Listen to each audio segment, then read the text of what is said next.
PM Modi के बयान अब उन पर ही भारी पड़ते हुए नजर आ रहे हैं। एक के बाद एक विपक्ष के नेता प्रधानमंत्री नरेंद्र मोदी पर हमला बोलते हुए नजर आ रहे हैं। शनिवार को कांग्रेस महासचिव प्रियंका गांधी ने मोदी के गृह राज्य यानी गुजरात के बनासकांठा में रैली की।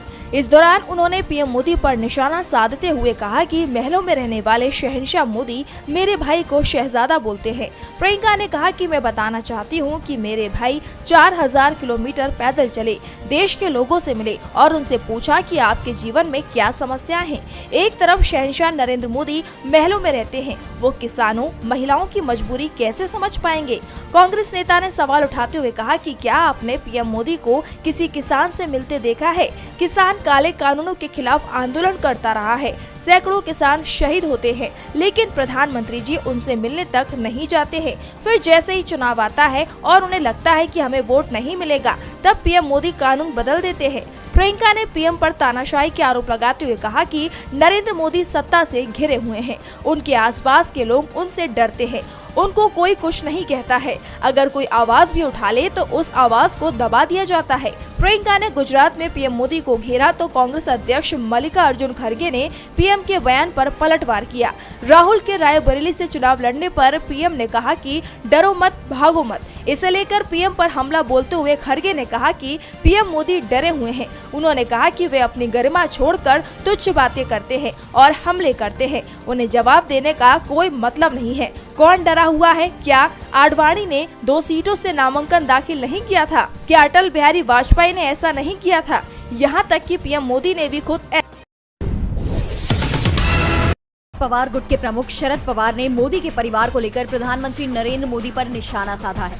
शरद पवार ने पीएम मोदी के बयान पर पलटवार करते हुए कहा कि जिसको परिवार संभालना नहीं आया वो देश क्या संभालेगा। उन्होंने कहा, मैं मोदी के बारे में जानता हूँ, वे परिवार का पालन पोषण कहाँ करते थे, लेकिन मैं उस लेवल तक जाना नहीं चाहता। उनके परिवार की हालत चिंताजनक है, लेकिन किसी को भी इस तरह की बात नहीं करनी चाहिए। उन्हें ऐसी बातों से परहेज करना चाहिए। इसके साथ ही पवार ने कहा कि पीएम अक्सर ही अपने कार्यकाल की तुलना पूर्व प्रधानमंत्री डॉक्टर मनमोहन सिंह के कार्यकाल से करते रहते हैं, लेकिन मनमोहन सिंह की एक खासियत थी, वो चुपचाप काम करते थे और बिना कोई हंगामा किए देश को परिणाम देते थे। मोदी वैसे तो मनमोहन सिंह की नीतियों पर सवाल उठाते रहते हैं, उनकी आलोचना करते रहते हैं, लेकिन बाद में वो उन्हीं की नीतियों को लागू करते हैं और लोगों को ये नजर आ रहा है। शरद पवार ने आगे कहा कि लोग पीएम मोदी से नाखुश हैं। उन्होंने कहा कि मैं पीएम मोदी के कामों के नतीजों के बारे में तो नहीं जानता, लेकिन उनकी चर्चा, टीका टिप्पणी और आलोचना में काफी समय खर्च हो जाता है। दरअसल इसके पहले एक इंटरव्यू में पीएम मोदी ने शरद पवार पर निशाना साधते हुए कहा था कि इस उम्र में वे परिवार का ख्याल नहीं रख सकते, वे महाराष्ट्र को क्या संभालेंगे। जिसके बाद दोनों के बीच जुबानी जंग और के खिलाफ क्षत्रियों का विरोध थमने का नाम नहीं ले रहा है। क्षत्रिय समाज ने केंद्रीय मंत्री और राजकोट से बीजेपी उम्मीदवार पुरुषोत्तम रूपाला के खिलाफ आंदोलन पार्ट 1 चलाने के बाद अब आंदोलन पार्ट 2 शुरू कर दिया है।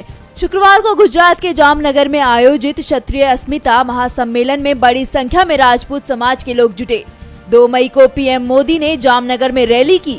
उसके एक दिन बाद ही वहां क्षत्रियों ने बीजेपी के खिलाफ महासम्मेलन का आयोजन किया और उनका ये सम्मेलन प्रधानमंत्री नरेंद्र मोदी की रैली पर भारी पड़ गया है।